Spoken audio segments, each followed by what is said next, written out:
So not everybody is meant to go on the journey with you. And that's something that I've struggled with because I have always wanted to drag people on the journey with me.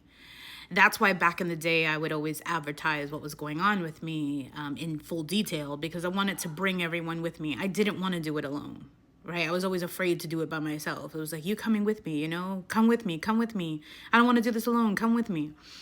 And a few years ago, I had to have emergency surgery. And no one came to the hospital. I was by myself the whole time.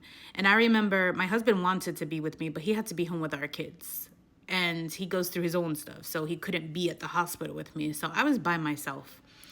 And I remember feeling so broken over that, like just being in the hospital by myself, no one coming. And it was in that moment that I realized that I wasn't alone.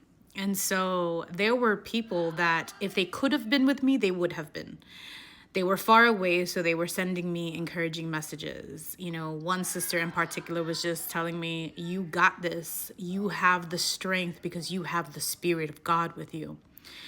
And after I had the surgery, they sent me home and I had complications with the stent that was placed inside of me. And right after they took the stent out, I had another issue in my kidneys and they wanted to go back into surgery. And I was just like, no, I'm not doing that. No. And I remember for a whole week straight, I was just like, no, I was in so much pain. The doctor's like, just come in, we'll do the surgery. We'll do the other one because I have issues with both my kidneys. And I'm like, nah, I'm not going in. I'm not doing that again. And I remember just praying and asking others to pray for me. And they did. People prayed for me. And the Lord, he saw me through that. And it was a week of agony. And the issues that I deal with, the pain that I deal with, I don't wish it on my worst enemy. It's really difficult to go through. But here's the point in my story.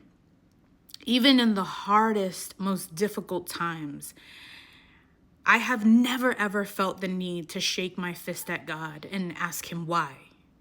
Sometimes I'll say things like, I wish I wasn't here, like just let this be the end of it. But that's only because it's difficult, and I grow weary. But I thank the Lord that I have never shaken my fist at him. And that even when no one physically shows up, he is always there. It's that waiting on the Lord for him to show up. And I promise you, he always shows up. So if you have an issue, call out to him and wait on him.